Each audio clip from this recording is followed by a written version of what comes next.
औज़ुबिल्लाहिमिनश्शैतानिर्रजीम बिस्मिल्लाहिर्रहमानिर्रहीम।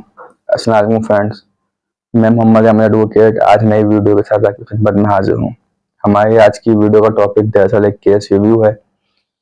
ये केस एक दरअसल लैंडमार्क केस है और ये ऐसा केस है जो कि लॉ के हर स्टूडेंट को पढ़ाया भी जाता है। ऑल्दो इस केस का इम्पैक्ट हमारी कॉन्स्टिट्यूशनल और जुडिशल हिस्ट्री पे कोई इतना पॉजिटिव नहीं रहा, ज़्यादातर नेगेटिव ही रहा है, लेकिन फिर भी ये केस एक लैंडमार्क केस ज़रूर है जिसने नज़रिया ज़रूरत यानी कि डॉक्ट्राइन ऑफ नेसेसिटी को जन्म दिया। इस केस की अगर हम बात करें तो इस केस का जो उन्वान है वो मौलवी तमीज़ुद्दीन खान केस है और इसकी जो रूट स्टेट्स होती हैं वो 1954 के अंदर होती हैं, जब गवर्नर जनरल पाकिस्तान गुलाम मोहम्मद थे और मुंतखब शुदा असम्बली के जो स्पीकर थे वो मौलवी तमीज़ुद्दीन खान थे। और उस वक्त गवर्नर जनरल गुलाम मोहम्मद ने अपने इख्तियार को गैर आइनी और गैर कानूनी तरीके से इस्तेमाल करते हुए मुंतखब शुदा असम्बली को मुअत्तल किया, जिसको उस वक्त की असम्बली के स्पीकर मौलवी तमीज़ुद्दीन खान ने सिंध चीफ कोर्ट के अंदर चैलेंज किया, जहां पे जस्टिस कन्हैया लाल ने मौलवी तमीज़ुद्दीन खान के हक में फैसला दिया और गवर्नर के इकदाम को गैर आइनी और गैर कानूनी करार दिया और असम्बली को बहाल करने को कहा।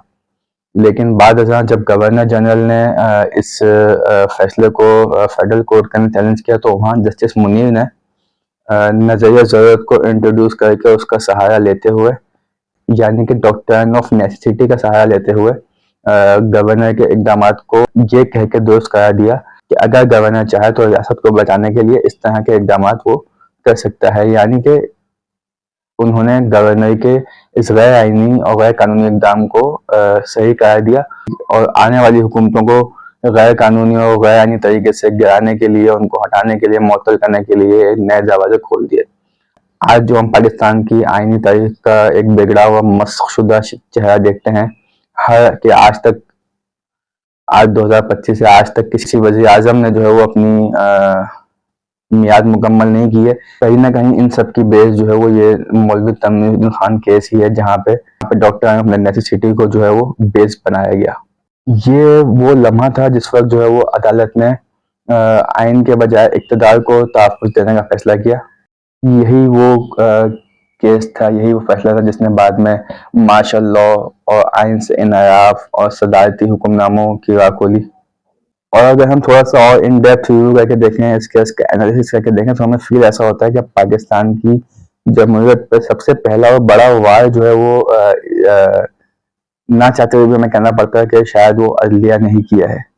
हमारा जो कानूनदान है, सियासतदान है और तारीखदान जो हिस्टोरियंस हैं, वो अदलिया के इस फैसले को हमारी कॉन्स्टिट्यूशनल हिस्ट्री का, इवन की जुडिशल हिस्ट्री का एक सियाह बाब कहते हैं। और ये दरअसल एक जो है वो सबक भी है कि अदालतें अगर आइन का तहफ़्फ़ुज़ ना करें तो जमहूरियत जो है वो कमज़ोर पड़ जाती है।